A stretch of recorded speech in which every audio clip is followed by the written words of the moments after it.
close debate on the... Okay. Thank you. Yes, Mr. Speaker.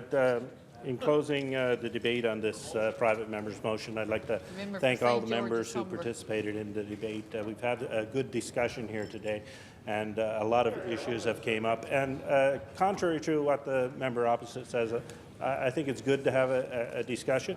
And in doing that discussion, I want to just put in context the way the Norway Fund came about, the way the people opposite portrayed that happening. It didn't just sort of, it wasn't planning. The idea that what the previous government was doing was similar to what the Norway government did leading up to the adoption of the fund. The cold hard fact, Mr. Speaker, is that the Norwegian government was in the same situation that we're in now when they started to talk about having a legacy fund in place, Mr. Speaker. That's the facts, Mr. Speaker. The legacy fund resulted from an economic crisis that happened in the 1990s, Mr. Speaker, when oil prices went down low. It's the same time that the Hibernia project was in doubt because oil prices were so low, Mr. Speaker. There was a crisis in the Norwegian economy similar to the crisis we're having here now.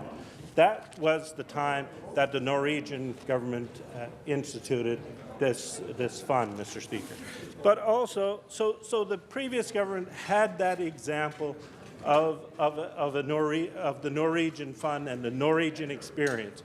They ignored that experience, Mr. Speaker.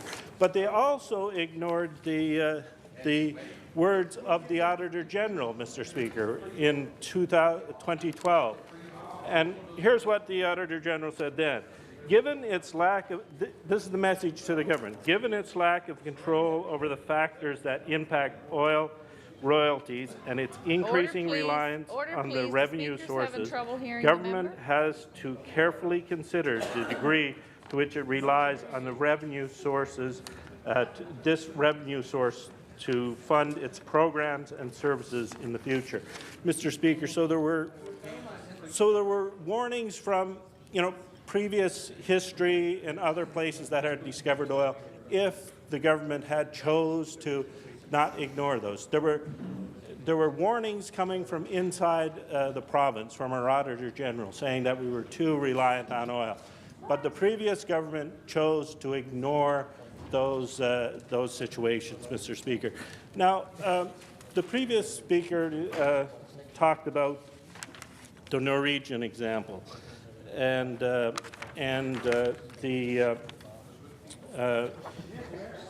Speaker, Madam Speaker,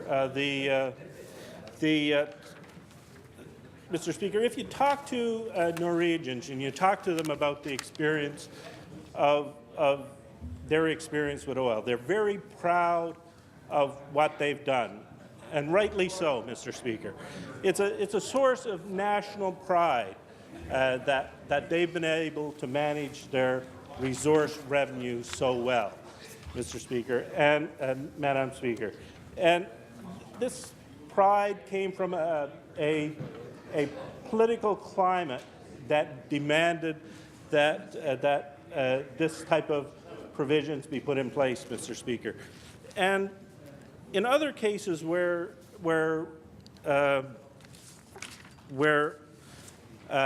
legacy funds or wealth funds, heritage funds have been put into place, in other cases where that has happened, Mr. Speaker, it's also resulted from crisis situations, Mr. Speaker.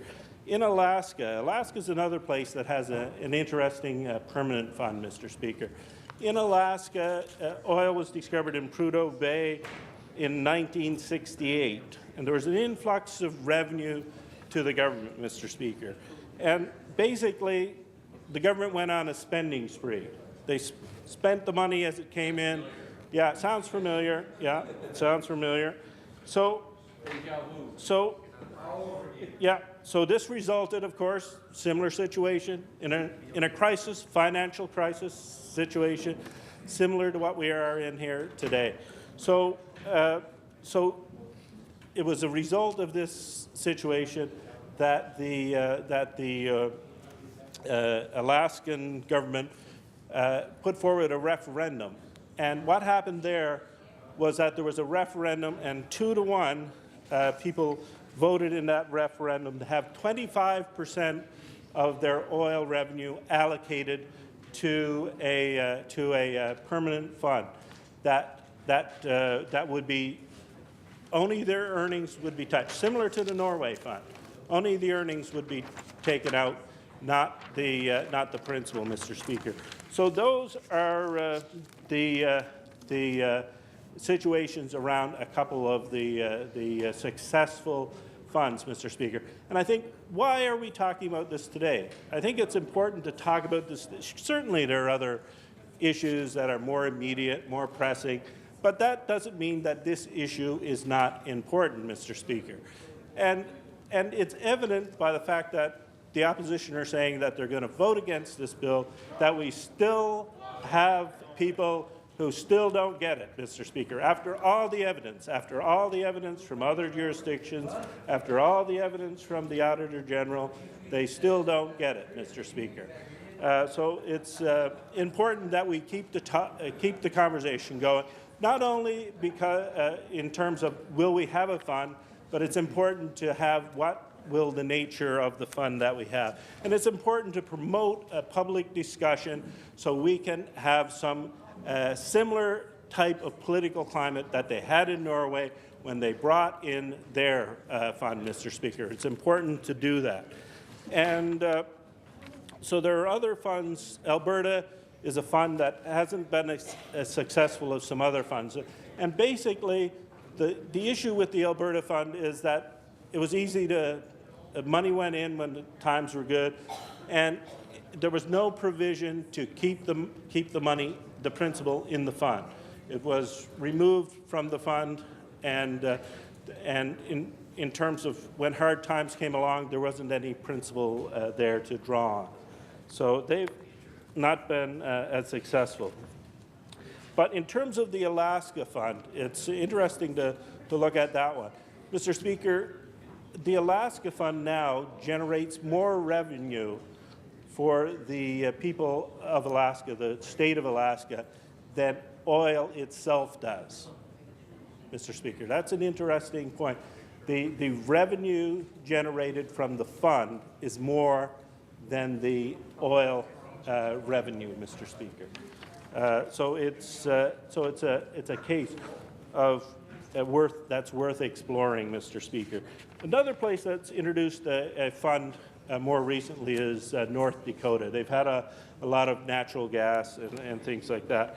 So in 2010, they established a fund when 30% of the revenue would go from oil and gas would go into this fund, and they started putting money in 2010, and money wouldn't come out until 2017. No earnings would come out until 2017.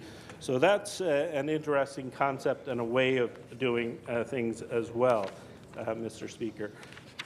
Another province in Canada that's considering, they're in a similar situation than we are, Saskatchewan. They're considering bringing forward a legacy fund or a heritage fund, and they've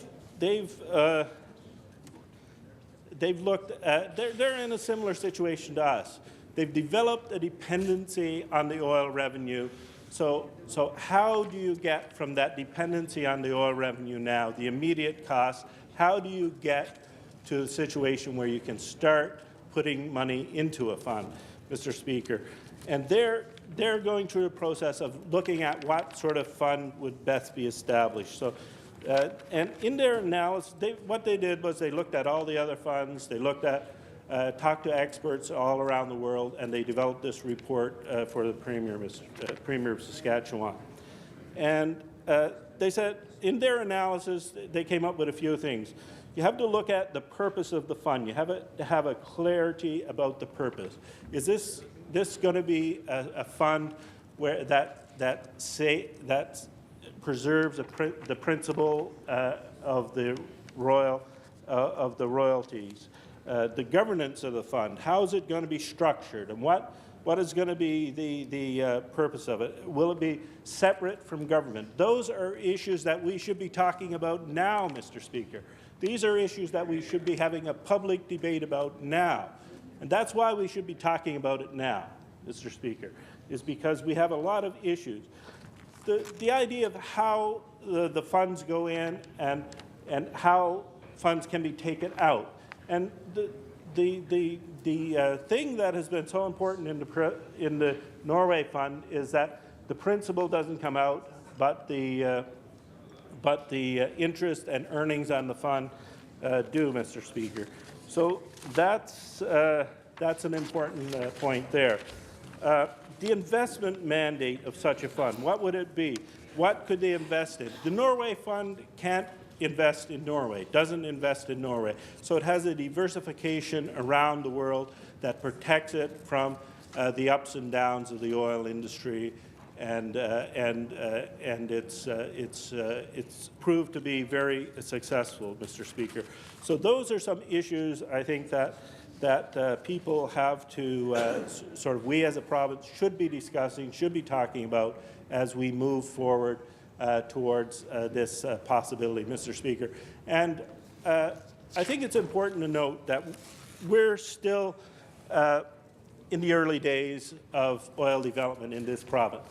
We like Norway, during the early days of oil in their jurisdiction, we still have an opportunity to get it right, Mr. Speaker. And part of getting it right is having this type of debate and having this type of discussion and having discussions outside this House where we develop a political climate where it makes savings funds such as the one in Norway possible, Mr. Speaker. That's why it's important to have this debate in this House here today, Mr. Speaker. So that's so we're a relatively new oil-producing area. Some people have said we're like the North Sea in the early days. We've got so much area that's unexplored. We still have an opportunity to get it right.